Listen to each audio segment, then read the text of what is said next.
रुकने कौमी असम्बली और साबिक वफाकी वजीर सरदार तालब हसन नकई से मिलने गुलबर्ग लाहौर में उनकी रिहाइश गाह पहुंचे। बेटे अहमद अय्याज नकई के हमरा खुद बाहर आकर इस्तकबाल किया। सियासत वालिद साहब से वरासत में मिली। खुद 5 बार रुकने असम्बली मुंतखब हुए, वफाकी वजीर हाउसिंग भी रह चुके हैं। सियासत से क्या खोया और क्या पाया? जहाँ तक आप वरासत से कह रहे हैं तो वरासत शायद मुझे नहीं मिलनी थी। मैं एक बड़ा दिलचस्प वाक़या आपको सुनाना चाहता हूँ कि मैं अपनी जवानी में एक बाऊ टाइप था, साफ पैंट इस्त्री हुई है, क्रीज बनी है पैंट की, शर्ट्स ज़बरदस्त किस्म की। मैंने स्कूलिंग की एचएसएन से जी, एफसी में आ गया। बिल्कुल सियासत में जाने का कोई शौक़ नहीं था, मेरा टेम्परामेंट ही नहीं था। मैं चाह रहा था कि जो बाऊ बना लूँ इसी तरह ब्यूरोक्रेट बनूँ, बाद में सीएसएस का एग्ज़ाम दूँ और ब्यूरोक्रेट बनूँ। वालिद साहब सरदार अब्दुल हमीद नकई मरहूम शुरू से ही कानून साज असम्बली तो वो तो 1951 की तब से वो चलते आए हैं, फिर अयूब दौर में रहे हैं। जुल्फ़िकार अली भुट्टो के साथ बड़ी अच्छी दोस्ती थी, लेकिन उन्होंने कहा, भुट्टो साहब हमारे घर भी तशरीफ़ लाए, उन्होंने कहा जी मैं तुम्हारे साथ चल नहीं सकता।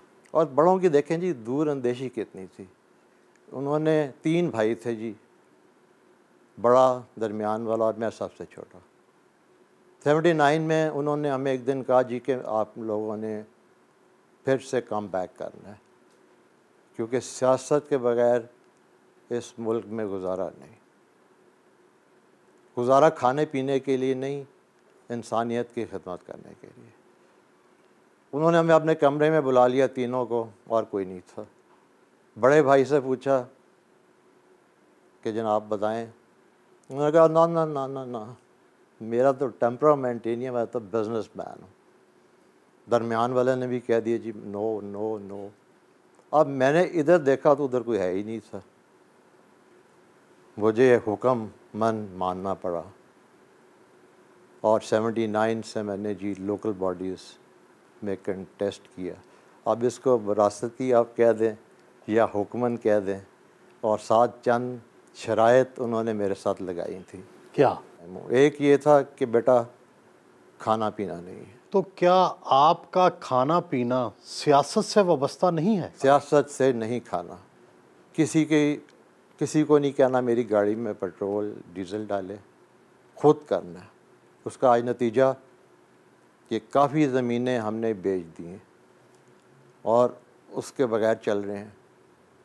और दूसरा उन्होंने मुझे कहा था कि बेटा 302 का कत्ल अपने सर पे नहीं लेना। और आज भी राय साहब, मैं उनकी जब कब्र पे जाता हूँ तो मेरी आंखें आबीदा हो जाती हैं, और यही कहता हूँ कि मैं कोशिश कर रहा हूँ कि मैं आपके नक्शे कदम पे चलूँ। तो क्या आप थाना कचहरी की सियासत नहीं करते? जी मैं करता हूँ, लेकिन बड़ी क्लियर करता हूँ। अगर कोई सच्चा केस है तो फिर मैं चढ़ के उसका मुकाबला करता हूँ, ऑपोजिशन भी रही है पीछे। अगर कोई झूठ हो, ख़ास और मंशियात का कोई हो, चोर डाकू हो, उसकी सरासर मैं हिमायत नहीं करता। मैं बिल्कुल ना कर देता हूँ, बेशक मेरे वोटर्स को पसंद आए या ना आए। ये मेरा आज से नहीं पैगाम है, मुझे 40 साल हो गए हैं सियासत में। करता हूँ ज़रूर, क्योंकि बेसिक नीड है जी। इस वक्त हम निकल ही नहीं रहे थाना और कचहरियों में से। लेकिन निकलना तो चाहिए। बिल्कुल निकलना चाहिए। मैं वो अज़म ले के आया था जो खान साहब अब लाए हैं 22 साल से। मैं 40 साल से कह रहा हूँ मेरिट सिस्टम, लेकिन जनाब मेरिट है क्या? आपको भी पता है, मुझे भी पता है, कोई मेरिट नहीं। मेरिट तो वो होगा कि जिस दिन हमारे डेरे वीरान हो जाएंगे, कोई भी नहीं आएगा, तो उस दिन मैं समझूंगा मेरिट। और ये मैंने बात इमरान खान से भी दो टोक की है। पंजाब के हुक्मरान महाराजा रंजीत सिंह भी आपके ख़ानदानी रिश्तेदार थे। उनकी अहलिया माई नकैन आप ही के ख़ानदान से थी, और खड़क सिंह आप ही के ख़ानदान का भतीजा था। आप ये बताएं कि क्या आज जो आपको वोट मिलते हैं, क्या ये वो पुरानी ट्रेडिशन की वजह से है, या आपके वालिद साहब के काम की वजह से है? दोनों कह सकते हैं, क्योंकि अब यंग जनरेशन आ गई है, उसको पिछली ट्रेडिशन का नहीं पता। पिछली ट्रेडिशन का जितना आपको ज़्यादा अच्छा पता है शायद मुझे भी ना पता हो, लेकिन फ़िल्म वाक़ा मैं समझता हूँ कि मेरे वालिद साहब सरदार अब्दुल हमीद नकई और मेरे मामू ससुर सरदार मोहम्मद आरिफ नकई की वजह से हमारा ख़ानदान आगे जा रहा है। और उनकी बरसी दोनों की जब होती है, कितने कितने साल हो गए हैं जी दोनों को रुखसत हुए हमारे से, लेकिन आज भी उनकी मरसी पे मेला होता है। हर सियासी ख़ानदान का कोई ना कोई वसफ़, कोई ना कोई खूबी होती है जिसकी वजह से इलाके के लोग उसको वोट देते हैं। आप अपने ख़ानदान की कौन सी खसूसियात समझते हैं जिसकी वजह से लोग आपको पसंद करते हैं? एक तो जी हमारे बड़ों ने सच की सियासत की है, कभी झूठ नहीं बोला, जो काम वो कर सकते थे लोगों से वादा किया, जो नहीं कर सकते थे बहुत मुश्किल है मुंह पे कहना, वो मुंह पे इनकार कर देते थे कि नहीं है। यही चीज़ मैंने उनसे सीखी है। कई दफ़ा मुझे लोग कहते हैं कि जी इन्ना इन्ना ना ज़ोर नाल क्या करो, मैंने कहा नहीं यार मेरे अपने हैं, अल्लाह ताला की वजह से, उनकी वजह से आज मैं असेंबली में बैठा हूँ और मुझे अपनों से झूठ नहीं बोलना चाहिए। और दूसरा, ना रिश्वत ली ना दलाली की, सीधा चल रहे हैं, इंसानियत की खिदमत कर रहे हैं। सिर्फ मेरी सारी ज़िंदगी जो अब गुजर रही है जी इंसानियत की खिदमत में जा रही है। उनके कज़न सूबाई वज़ीर मवासलात सरदार आसिफ नकई नाश्ते पर मौजूद थे। वैसे तालुक साहब की जो है ना खूबियाँ, वो हर आदमी की ज़ुबान पे हैं। इतने शफीक, इतने मोहब्बत वाले और इतने प्यार वाला काम ही खुद होता है। इन्होंने कभी एहसास नहीं होने दिया कि मैं बड़ा हूँ, हर चीज़ मशवरे से करके, हर चीज़ अपने प्यार से, मोहब्बत से। और मुझे नहीं याद कि आज तक कभी मैंने इनके चेहरे पे कोई नागवारी गुजरी दिखती हो या कभी ऐसे कोई तैश में आते देखा हो। हर वक्त कूल। खामी एक है बहुत ब्लंट है, जो सियासतदान नहीं होते तो वो हर वक्त जो है ना, जो आदमी आते हैं जी कि ये काम नहीं, ये नहीं हो सकता, ये गलत काम, मैं गलत काम नहीं करना, मैं चोरों में दाद नहीं करनी, जो नजायज़ काम है उसमें टोटल ही बिल्कुल साफ उन्होंने कहना कि नहीं जी मैंने नहीं करना। जी मैं तो कह रहा हूँ कि जी बाकी सारी दुनिया बहुत अनलकी है कि उनको इतने अच्छे वालिद नहीं मिले। I am one of the luckiest people on earth जिनको इतने अच्छे वालिद मिले। कभी मुझे याद नहीं है कि इन्होंने मौके बहुत दिए मैंने इन्हें, लेकिन आज तक इनसे डांट नहीं पड़ी। समझा देते हैं, प्यार से समझा देते हैं। नहीं बहस नहीं जी, मैं तो कहता हूँ मेरी यूनिवर्सिटी है ये, इनसे सारा कुछ सीखा हुआ है। थोड़ी सजेशन दे देता हूँ, बहस नहीं करता। सजेशन अगर ठीक हो तो अमल हो जाता है जी फ़ौरन उसके ऊपर, अप्रिशिएट भी करते हैं उसको। फिर पुरतकल्लुफ़ नाश्ते का एहतमाम था।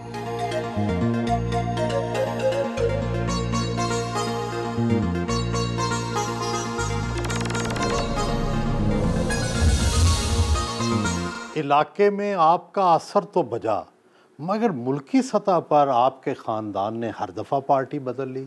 कभी मुस्लिम लीग जुनेजो में, कभी मुस्लिम लीग नून में, कभी इस्लामी जमहूरी इत्तेहाद में, कभी पीपल्स पार्टी के साथ इत्तेहाद, और अब तहरीक इंसाफ। इतनी पार्टियाँ क्यों बदली? हम तो नहीं बदलना चाहते थे, बेसिकली हमारे बड़े मुस्लिम लीगी थे, ठीक है जी। अब जब मुस्लिम लीग में आए तो मुस्लिम लीग में चलते गए। अयूब के दौर भी, पहला भी दौर, जुनेजो दौर में आपको पता है गैर जमाती इंतखाबात हुए। उसके बाद एक मुस्लिम लीग वजूद में आई जिसका नाम जुनेजो रख दिया गया। मियाँ साहब इधर थे, नवाज शरीफ साहब। 88 में मैं पहली दफ़ा MNA बना। हाँ, उससे पहले जी वालिद साहब मेरे थे उस असम्बली में। तो जिस दिन असम्बली टूटती है, डिज़ोल्व होती है, नवाज शरीफ साहब ने तो फटाफट अपना रास्ता चेंज कर लिया। ज़िया के बेटे थे और आज भी उनको इसी लक़ब से पुकारा जाता है, वो तो चले गए। वालिद साहब को, क्योंकि जुनेजो साहब बहुत तनहा रह रहे थे, वालिद साहब को फ़ोन आया जुनेजो साहब का कि जनाब आप इस्लामाबाद तशरीफ़ लाएँ। उन्होंने कहा ठीक है, मैं तुम्हारे साथ होऊंगा। इधर हमें बड़ी कोशिश की गई एयरपोर्ट तक रोकने की, मियाँ नवाज शरीफ साहब ने कि आप ना चाहें, कि उन्होंने असूल परस्ती की और जुनेजो को जा मिले। लेकिन ठीक है, 88 में कोई हम इलेक्शन लड़े, हम उसी पार्टी से। वालिद साहब मेरे तब उन्होंने मुझे दे दी थी MNA शिप। उसके बाद 90 में मियाँ साहब ने IGI का टिकट दे के मुझे हरवाया। सारे पाकिस्तान में IGI जीती और मैं हार गया बुरी तरह। क्यों, उन्होंने क्यों आपको हरवाया? इसलिए जी कि मैं थोड़ा सा ब्लंट, आउटस्पोकन था। बल्कि एक दफ़ा अखबारी बयान भी दिया था, सलमान गनी साहब आज भी हयात हैं, तो वो तो शोर मच गया। अगले दिन नकई साहब जो छोटे हैं, मतलब आरिफ नकई साहब, वो उस वक़्त वज़ीर थे इंडस्ट्रीज़ के, तो मैं उनके ऑफिस में बैठा हुआ था। शरारत तो मैंने कर दी, लेकिन उनको भी नहीं पता था। इतनी देर में मियाँ साहिबान के फ़ोन खड़के कि ये इसने क्या किया। मैं उनकी ब्लंट कहता था जी कि जब आप वज़ीर आला बन गए हैं तो बेनज़ीर बन गए हैं वज़ीर आज़म, तो जब वो लाहौर आती हैं तो आपको रिसीव करना चाहिए, तल्लुकात बेहतर करें, क्योंकि आपके पास सबसे बड़ा सूबा है पंजाब और आपने चलाना है, तो इज़्ज़त से चलें। ये चीज़ उनको नहीं पसंद आई। तो आप शुरू से थोड़ा इख्तलाफी राय रखते हैं, बागियाना? नहीं, बागियाना नहीं, इख्तलाफ अपना है मेरा, लेकिन वो भी मैंने पार्लिमानी मीटिंग में किया। लेकिन इस इख्तलाफ का आपको फ़ायदा भी हुआ, क्योंकि फिर आप ही के मामू ससुर सरदार आरिफ नकई वज़ीर आला पंजाब बने पीपल्स पार्टी और मुस्लिम लीग के इश्तराक से, और आप गारंटर थे। मैं यही कह सकते हैं कि मुझे बुलाया गया था बेनज़ीर साहिबा ने, और उन्होंने कहा भाई तुम्हारे ससुर को वज़ीर आला बनाना है, बताओ। मैंने कहा बीबी देख लें, उनका टेम्परामेंट बड़ा तेज़ है। तो कहती नहीं नहीं नहीं, मेरा सीधी बात करो, नहीं तो फिर मैं तुम्हारा यहाँ जीना आराम कर दूँगी नेशनल असेंबली में। अल्लाह अल्लाह करे वो बन गए वज़ीर आला। बिल्कुल आप सही कह रहे हैं चट्टा साहब, क्योंकि चट्टा साहब का मैं बिल्कुल राइट मैन था उस वक़्त। इकबाल अहमद ख़ान साहब भी थे ज़िंदा। बिल्कुल आपकी ये बात दुरुस्त है। 2 महीने के बाद मैंने बीबी कराची बैठा हुआ था मैं, तो ऐसे ही ज़हन ज़रा थोड़ा सा ना टेंशन में हो रहा था, पता नहीं क्या है, तो मैंने बीबी से टाइम मांगा। मेरा एंट्री बिल्कुल थी फ्री, कोई रोकथाम मुझे प्राइम मिनिस्टर हाउस में नहीं था, बल्कि मेरे पास ग्रीन टेलीफोन भी था। मुझे कहती हैं कि तुम किधर हो? मैंने कहा जी मैं कराची हूँ। क्या बात है कोई? मैंने कहा जी करनी है बात आपसे, पर फ़ौरन पहुँच जाओ। मैं गया हूँ जी हॉल, अपने बैठी हुई थी ऑफिस में। यहाँ एक विजन की बात बताता हूँ आपको। सेक्रेटरी ख़ारजा ने एक नोट लिखा हुआ था मुझे, उनका उन्होंने पूरा ड्राफ्ट काटा। मुझे कहती, मुझे तालिब बुलाती होती थी, कहती तालिब बैठो, 2 मिनट बैठ जाओ ज़रा। मैं बैठा, मैं ज़रा देखता रहा क्या काम कर रही हैं। तो उन्होंने पूरा स्ट्राइक करके अपने हाथ से लिखा, लिख के सबको कहती हैं अब जाएं, आसिफ को बुला दें अंदर, आसिफ ज़रदारी को। कहती हाँ किस लिए आए हो? मैंने कहा जी मैं पूछने आया हूँ कि हमारे बाबा वज़ीर आला कैसे हैं। आप हैरान होंगे कि जो जवाब मुझे मिला है ना, मैं इतना ज़बरदस्त अल्लाह ताला का शुक्र अदा किया। मुझे कहती हैं कि इतने मेरे अपनी जमात के वज़राए आला अच्छे नहीं हैं जितना बाबा अच्छे। और उस दिन से मेरी भी ज़रा ईज़ हो गया, टेंशन कम होगी। और दूसरी बात है जी कि हर रोज़ पहले इनको फ़ोन करती थी। हर ज़िले की सियासत अलग है।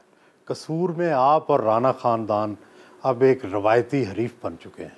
क्या ज़ाती लड़ाई भी है या सिर्फ सियासत तक महदूद है? फिर मैं आऊँगा बड़ों पे। उन्होंने ये भी कहा था कि सियासत को सियासत रखना है, ज़ाती इंतकाम नहीं लेने। मैं बिल्कुल कारबंद हूँ, सियासत को सियासत रख रहा हूँ। बिल्कुल सियासी इंतकाम का जज्बा ही नहीं है। अल्लाह का शुक्र है, इसलिए मुझे कोई इतनी ज़रूरत नहीं पड़ती अपने साथ कोई गनमैन रखने की या कोई हमारी ज़ाती दुश्मनी है ही नहीं, और ना ही इंशाल्लाह होगी। हमारी नस्लें भी आगे नहीं। समाजी तौर पर आना जाना है जी, समाजी तौर पे तो इतना नहीं है, लेकिन कहीं हम वैसे मिल लेते हैं, किसी की वफ़ात पे, किसी की शादी पे। लेकिन एक मेरे साथ अब राना असलम साहब हैं, MPA की सीट पे खड़े हुए थे, इत्तेहादी हैं, मेरे साथ थे, टिकट भी उनका मिला था, लेकिन बदकिस्मती से वो जीत नहीं सके।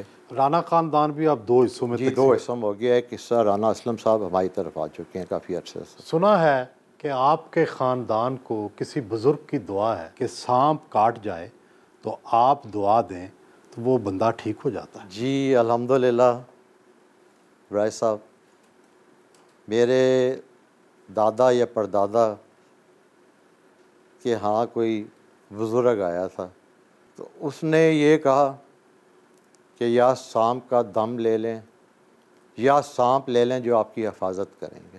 तो उन्होंने फ़ैसला किया जी कि हमें सांप का दम दे दें, और आज तक अल्लाह का करम है उसमें एक शर्त दो लगाई थी कि हमने पैसा नहीं लेना दम करते हुए, और बड़ी नेक नियति से करना है।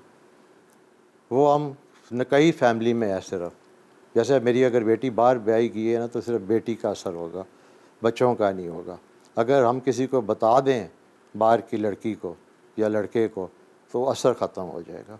अब भी मेरे पास तांता लगा होता है, जब मैं अपने डेरे पे होता हूँ लोग दम कराने आते हैं और उसी वक्त फैज़ याब होके जाते हैं। किताबों में ये भी लिखा है कि आपके ख़ानदान को एक सिख गुरु ने दुआ दी थी कि आपके ख़ानदान में से 2 पंजाब के बादशाह होंगे, खड़क सिंह और शायद सरदार आरफ नकई की तरफ इशारा था। जी दुआ वो भी थी और भी दुआएं हैं हमारे साथ हुआ।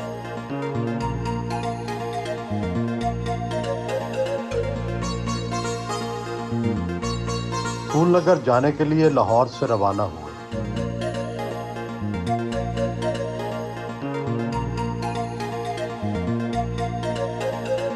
फूलनगर टाउन कमेटी पहुंचे। Chairman health council Phoolnagar Asghar Joya ने इस्तकबाल किया।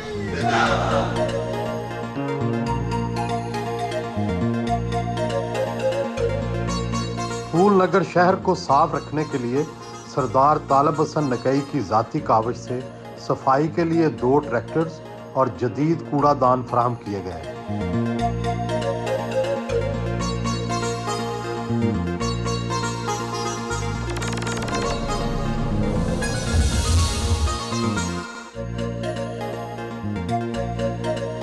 पाकिस्तान में ये तासुर आम है कि सियासत में आओ, मुनाफा कमाओ, ज़मीनें बढ़ाओ, असासे बढ़ाओ।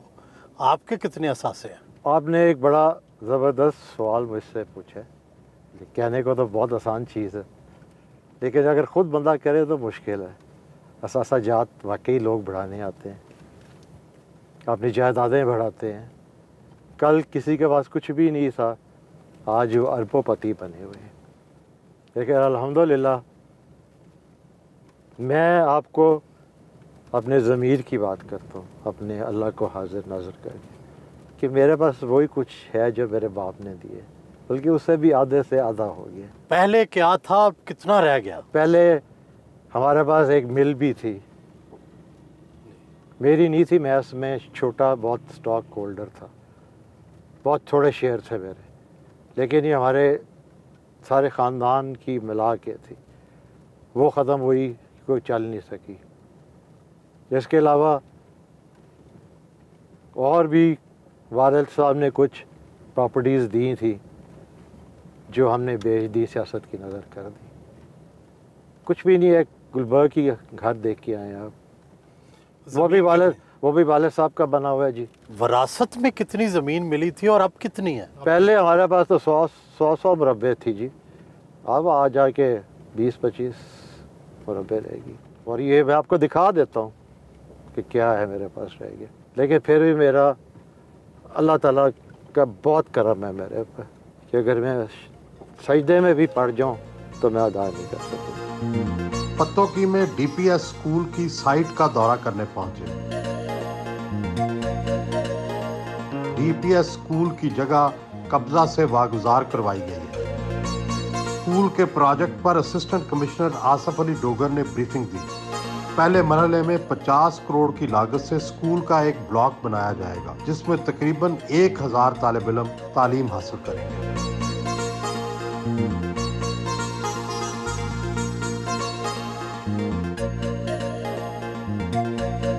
कचहरी चौक पत्तोकी में नौ तामीर शुदा फैमिली पार्क का दौरा करने आए। सर यहाँ पुरानी कचहरी हुआ करती कितनी जगह है? ये 50 कनाल जगह है। और यहाँ पे चैम्बर्स भी थे, हमारे कुछ पुराने स्ट्रक्चर्स भी थे। तो ये डिसीजन किया पॉलिटिकल लीडरशिप ने, एडमिनिस्ट्रेशन ने और वकला की लीडरशिप ने जी। और उस डिसीजन के बाद फिर सारों को इंगेज किया। तो सर ये सारा जो है निगोशिएशन से और पीसफुल निगोशिएशन से हुआ। सारे हमने स्ट्रक्चर यहाँ से रिमूव किए हैं और आज अल्हम्दुलिल्लाह ये ज़बरदस्त पार्क बन गया। एक चीज़ आउटले आ चुका है, अभी इसको हमने बहुत डेवलप करना है और ये सारी कंट्रीब्यूशन शहर के जितने साथी खड़े हैं सब किया जी। और एक ज़बरदस्त किस्म का पार्क पतोकी के लिए मिलेगा। डिफरेंट जगह पे हमने पार्किंग्स भी दे दी हैं, लेकिन एक प्राइवेसी भी करेंगे, अगर लेडीज़ टाइम भी रखेंगे और फिर फैमिली टाइम होगा और चिल्ड्रन टाइम भी साथ होगा। अभी चिल्ड्रन बच्चों के लिए जो चीज़ें आनी हैं, झूले आने हैं, जो बच्चों की रिक्वायरमेंट्स हैं, इंशाल्लाह उसका भी बंदोबस्त हो रहा है और लोगों की एक्सरसाइज का भी है। बल्कि आएँ मैं और आप एक राउंड लगा लें जॉगिंग करते हुए तो ज़्यादा अच्छा होगा।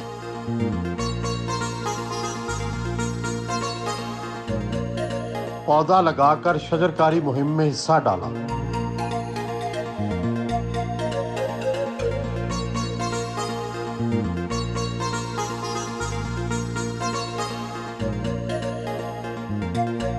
असिस्टेंट कमिश्नर पतोकी आसिफ अली डोगर के दफ्तर में आए। सरदार तालब नकई जहां जाते हैं, सांप का दम करवाने वाले लोग वहां पहुंच जाते हैं।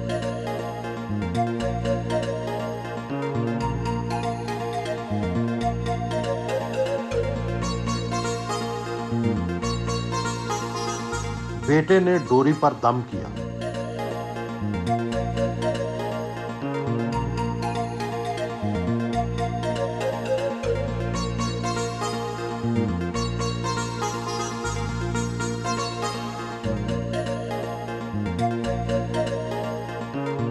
इलेक्शन लड़ते हुए शिकस्त से खौफ आता है?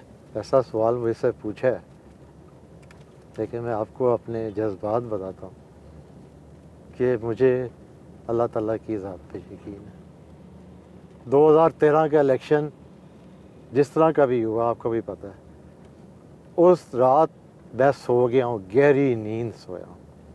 हालांकि पता चल गया था शिकस्त होगी है, जैसे भी हुई है, गहरी नींद सो गया हूँ।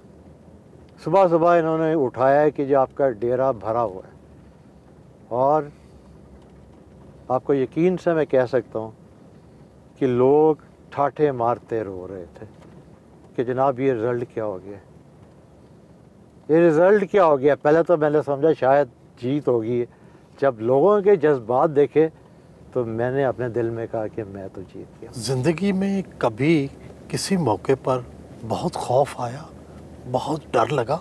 ज़िंदगी में जी जो लम्हात मुझे नहीं भूलते, मैंने अपनी वालदा की डेथ अपने सामने देखी। 4 घंटे उनको मौत और ज़िंदगी में मुकाबला करना पड़ा।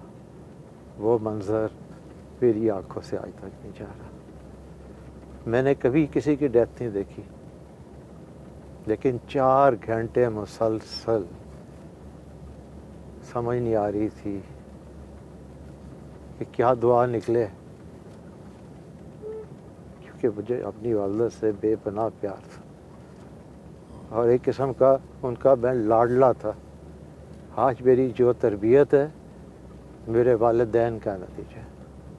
वो एक ऐसा मंजर है जिससे मैं डरता हूँ और खौफ भी आता है। अपने आबाई गांव बैड़वाल में कदीम गुरुद्वारे पहुंचे। गुरुद्वारे की तामीर के लिए अतिया देने वालों में उनके सिख आबाओ अजदाद के नाम भी मौजूद हैं। गुरुद्वारे की इमारत अब यूनियन काउंसिल के दफ्तर के तौर पर इस्तेमाल हो रही है। जिंदगी में वो कौन सा मौका था जिस पर आप बहुत खुश हुए? मुझे अपनी वालदा को तंग करके बड़ी खुशी होती थी।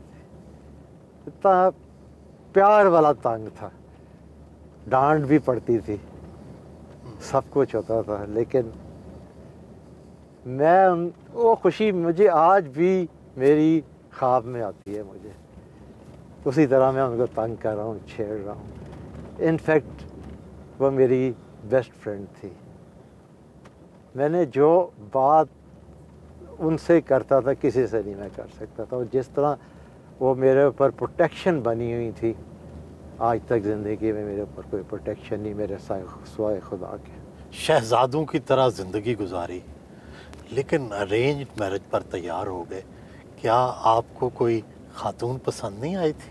मुझे यही खातून पसंद आई हैं जिनसे मेरी शादी हुई है। ये अरेंज मैरिज थी? ये मेरी अरेंज मैरिज थी, लेकिन मुझे भी पता था, उन्हें भी पता था कि हमारी शादी होनी है, क्योंकि दोनों तरफ के वालिदैन चाह रहे थे कि ये शादी हो। और आज उस शादी का देखें कितना फ़ायदा है कि फैमिली यूनाइटेड है सारी। आसिफ की, सरदार आसिफ नकई की बहन है वो। हाँ। वो फैमिली देखें कितने यूनाइटेड होगी। और ये मैंने अपने वालिद से सीखा था कि एक यूनाइटेड फैमिली को लेके चलना है आगे। इसलिए मैंने अपने बेटे की शादी भी आसिफ के बेटे के साथ।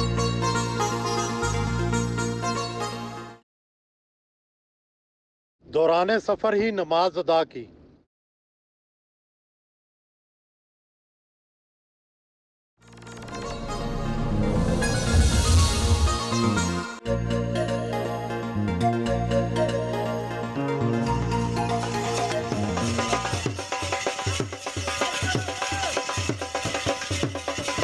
शख्स नंबर 45 पठाना गांव में हल्ला पठाना रोड का इफ्तिताह किया, दुआ की।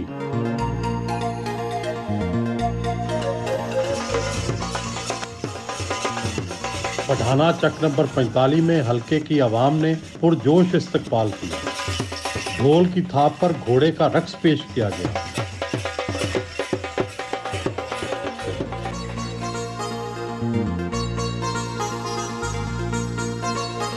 फूलों की बाकायदा बारिश की गई।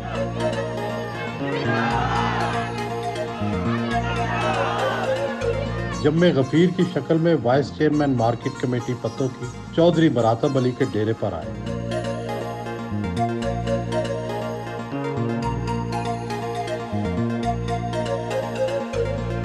चाय का एहतमाम किया गया था।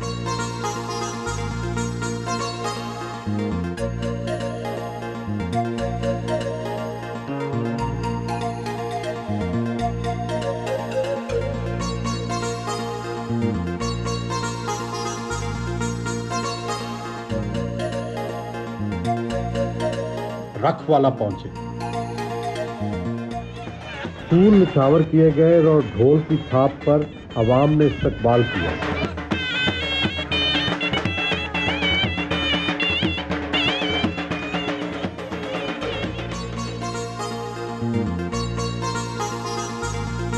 रखवाला गांव में अपने फार्म हाउस पहुंचे, अपने कैटल फार्म का दौरा किया। फार्म में 42 भैंसें हैं। लाहौर वाले घर में रोजाना दूध दही इसी फार्म से जाता है।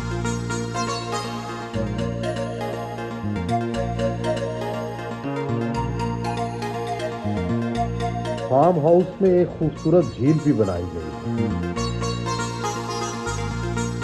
कश्ती में सवार होकर झील की सैर की।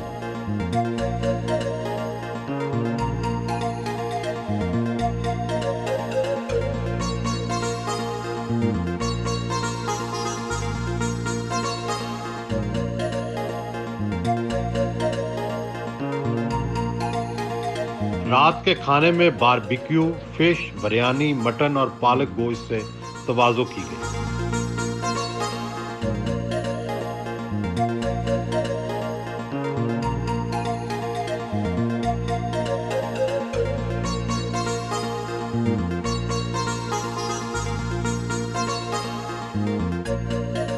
वैसे तो आप सिंधु जाट हैं, मगर नकई क्यों कहलाते हैं? नकई इसलिए कहलाते हैं जी कि जो रूलर थे रंजीत सिंह, उनके ज़माने में एरियाज़ डिवाइड होते थे, एरियाज़ के नाम होते थे। जिस तरह हमारा माजा कह लें आप, माजे का इलाका है, इसी तरह एक नके का इलाका था और उस नके में हम लोग रह रहे थे। एक बहुत बड़ी हमारी पावर थी, उसमें हम रह रहे थे, इसलिए हमें नकई कहा जाता है। गुज़श्ता 4 दहाइयों से सियासत कर रहे हैं। आपने बहुत बड़े बड़े सियासतदानों को करीब से देखा। पसंद कौन आया? मोहतरमा बेनज़ीर भुट्टो, हामिद नासिर चट्टा, नवाज शरीफ या इमरान खान? मेरी आइडियल मोहतरमा बेनज़ीर शहीद थी, क्योंकि वो एक विजनरी लेडी थी और मैंने एक बड़ा क्लोजली उनके साथ माइन्यूटली काम किया। उनका इतना एक्सपीरियंस था, इतना विजन था। अगर आज वो पाकिस्तान में होती तो मेरा ख़्याल है आज पाकिस्तान की तकदीर कुछ और होती, रेटिंग कुछ और होती। A great lady, a brave lady. सिर्फ दुख है कि आज वो हमारे में नहीं। एक बार वफाकी वज़ीर बने, इस बार क्या ये कोई डील थी कि आपके ख़ानदान को सिर्फ़ एक सूबाई वजारत मिले और वफाकी वज़ीर ना बनाया जाए आपको, आप सिर्फ MNA रहें? ये ऐसी कोई डील नहीं हुई जी। सिर्फ है कि मेरा ख्याल है कि नकई नाम से छेड़ है किसी को कि जी ये चीफ मिनिस्टर भी रह चुके हैं, शायद इनको एलिवेट किया जाए तो एक ख़ानदान फिर से रिवाइव अपने आप को कर लेगा। एक ख़ानदान जिसको एक सीट दे दिए जीते हम, और वाहिद MNA जी मैं कसूर का, बल्कि आप सेंट्रल पंजाब में भी कह लें तो एक ही आता हूँ मैं जिसने सीट अपनी विन की है। मिलना तो चाहिए था मुझे, लेकिन मैं सेटिस्फाई हूँ। मजहबी रुझान रखते हैं, क्या कोई बड़ा फ़ैसला करते वक्त इस्तिखारा करते हैं? अल्लाह ताला से दुआ है जी मेरी, कोई भी रुकावट सामने आ जाए, कोई मसला ऐसा आ जाए तो मैंने अल्लाह ताला की तरफ रजू किया और हमेशा मेरा यकीन पक्का है, पुख्ता है कि हमेशा वो मेरी मदद को आ जाता है। रूहानियत पर कितना यकीन है? क्या कभी कोई ज़िंदगी में ऐसा नाकाबिल यकीन वाक़या पेश आया जिसे भूल ना सके हो? मेरे वालिद साहब को कैंसर हो गया था जी, अली हम छोटे थे अभी, और बड़ा भाई भी मेरे इतने बड़े नहीं थे जो सबसे बड़े थे। जब कैंसर था उन्हें तो हाईएस्ट लेवल पे आ गया था। वो जाके अर्ज़ की अल्लाह के हजूर, गिड़गिड़ा कर हम भाई रोए, और जब उस रोने का असर ये है कि वो सरवाइव कर गए, और जब कोई डॉक्टर उनका ब्लड टेस्ट देखता तो कहता ये ज़िंदा कैसे है। और अल्लाह का करम है, जब उनकी एज 90 थी ही डाइड, उनको कैंसर वाली प्रॉब्लम नहीं थी जी। ये कह लें कि यकीन है मुझे कि मांगो अल्लाह देता है, यही ईमान पुख्ता होता जा रहा है। हाँ, इम्तिहान भी आते हैं बीच में, लेकिन फिर भी उसके हजूर दुआ ही है जी, गिड़गिड़ा के रोता हूँ कि अल्लाह मियाँ करम कर, रहम कर, और उस करम और वो रहम मुझे लेके चल रहा है। फिल्में और ड्रामे भी शौक़ से देखते हैं, पसंदीदा फिल्मी हीरोइन कौन सी है और गुलकारा कौन सी? मुझे उस वक़्त जी सबसे अच्छी लगती थी शमीम आरा। उस वक़्त मैं फिल्में भी बड़ी देखता था। मज़े की बात है कि हर फ्राइडे को मूवी लगती थी, और आपको पता है कि उन दिनों में क्वालिटी मूवीज़ थी हमारी। टिकट नहीं मिलता था, एडवांस बुकिंग करा के 3 to 6 की इजाज़त मिलती थी घर से, जेब में रखा होती थी एडवांस बुकिंग। पहला शो देख लेना कि बाद में ये ना पता चले कि ये फ़िल्म डब्बा होगी, ये फ्लॉप होगी। शमीम आरा वॉज माई फेवरेट एक्ट्रेस। और कौन सी है? नदीम सबसे अच्छे थे जी उस वक्त।